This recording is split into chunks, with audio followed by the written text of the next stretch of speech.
Problem solving. Percent to decimals. To change percent to decimals, divide by 100. Or, since 100 has two zeros, move the decimal point 2 places to the left, being sure to drop the percent symbol. If the percent is a whole number, imagine the decimal point to the right of the whole number before moving it. The example that we have here, 25%, let's move our decimal point 2 places to the left, 1, 2, and our decimal equivalent then would be 0.25. 7%, 1, 2, so now we have 0.07. 50%, move over 2 places to the left, 0.5. Or you can also write that as 0.50 or 0.500. These are all equivalent. They all mean the same thing. 42%, move the decimal places 2 over to the left, 0.42. 0.04%, 2 places over. Now we're looking at 0.0004. 125%, our same rule, move over twice, 1.25. 0.6, 1, 2. We're looking at 0.006. 7.4, move it over twice, 0.074. A very simple way to convert our percents to decimals. Changing a fractional percent to a decimal. So here we're looking at 12.5% to a decimal. This is a very simple procedure. What we're interested in is this portion of our problem, the 1/2. And we're just going to convert that to a decimal. This is very simple. 1/2 means really 2 divided into 1. Well, we cannot divide 2 into 1, so let's add some decimal points. 1 decimal point and a 0. We can divide 2 into 10. Let's raise our decimal point. 2 will divide into 10 5 times. 5 times 2 is 10. Let us subtract. We have 0. So we know that 1/2 is equivalent to 0.5. So now we can show that 12.5% is equal to 12.5%. Now let us change this over to a decimal, and we know that, again, 12.5% is equal to 12.5%. Remember our rule. Let's move our decimal 2 places over to the left, and we have 0.125 is, of course, equal to 12.5%. This is the thing to remember. There's another way to change this fractional percent to a decimal. We're going to do that by dividing by 100. It's a little longer method, but it still works. It's not a problem. So we have 12.5%. Let's change that over to an improper fraction. 2 times 12 is 24, plus 1 is 25. So we have 25 over 2. And let us divide that by 100 over 1. Well, this is the same as 25 over 2 times 1 over 100. Okay, and if we can, let us see what we can do to make the problem simpler. We can factor, cross factor. In this case, I have 25 and I have 100. I know that 25 will divide into 100 4 times. So let me cross this out. 25 will divide into itself once, and 25 will divide into 100 4 times. Now let us multiply. 1 times 1 is, of course, 1. 2 times 4 is 8. So we have 12.5% once we convert is equal to 1 over 8. Now let's find the decimal equivalent of 1/8. And 1 over 8 is the same as 8 divided into 1. Well, we know we cannot divide 8 into 1, so let's add a decimal point and a 0.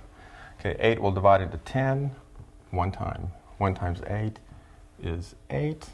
Let us subtract, and we have 2. Let's add another 0 and bring the 0 down. 8 will divide into 20 2 times. 2 times 8 is 16. Let us subtract, we have 4. So let us add another 0, bring it down. 8 will divide into 40. 5 times. 8 times 5 is 40. Let us subtract. We have 0. Our decimal point, let's just bring up. So now we know that 1/8 is equivalent to, or equal to, 0.125. A very simple way to convert. But let us not forget that our original 1/8 came from our 12.5%. So 12.5% was equivalent to 1/8, which was again equivalent to 0.125.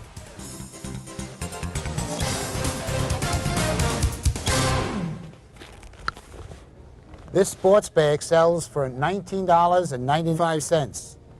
They're having a sale of 15% off on sports bags. What will it cost me when I buy this sports bag?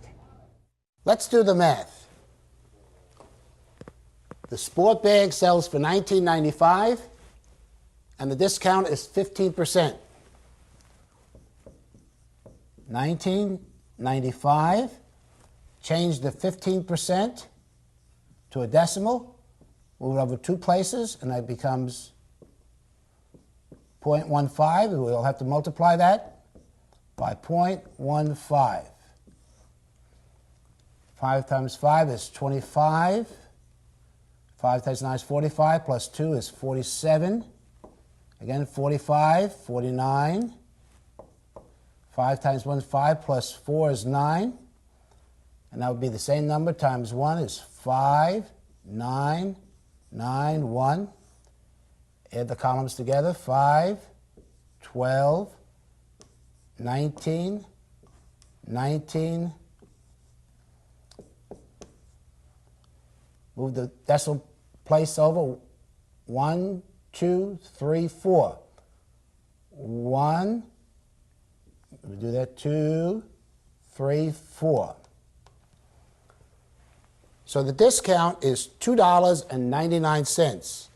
So we have to take $19.95 minus $2.99. Borrow from the 9. That's 6. Can't take 9 from 8. Borrow here again. 9 from 18 is 9. And 2 from 8 is 6. So with a 15% discount, the sports bag sells for $16.96. Now here's another very interesting percentage problem. Notice this is an ad from a newspaper. This is First Community Credit Union, and notice what it says here. Bring in this ad for decimal point 1.5% discount on a loan or earn 0.15% more on a CD. Now you might look at that and say, wow, I'm getting 15%. No, you're not. It's 0.15%. And there's a big difference. That number is not 15%, it's 0.15%. Now we're going to change that into a decimal, and to do that we have to move the decimal point over 2 places. So we put 2 zeros over here, 1, 2. And so that is now, decimal is 0015. And let's say you had a $1,000 CD. If you had a $1,000 CD, and they say they will give you 0.15%. So we multiply that now by 0.0015. Let's do the math. That's 0.0005. And 1 would be, multiplied now by 1 is 0.001. Let's add the columns together, 0.005.1. And notice there's 4 places. 1, 2, 3, 4. 1, 2, 3, 4. So on $1,000, you'll only earn $1.50. Now, with 15% interest, let's look what 15% interest would earn. $1,000 times 15% would be the same thing, be 1.5, but the decimal point is here instead of like over here with 2 zeros. And so we have the same numbers here, so I could just copy them down. It's 5,000 here and 0001, and we got the same answer. But now it's only 2 decimal places, so it's 1, 2. You would earn instead $150 in interest. So you have to be careful, and that's why they put in the paper, because some people think, wow, Dad, we're going to get a lot of interest. 15%, but it's not. It's 0.15%. So knowing your percentage and decimal points is very important in regards to working with money. Please pause the video now and complete the problems in your workbook. When finished, press play, and we'll continue with the next lesson.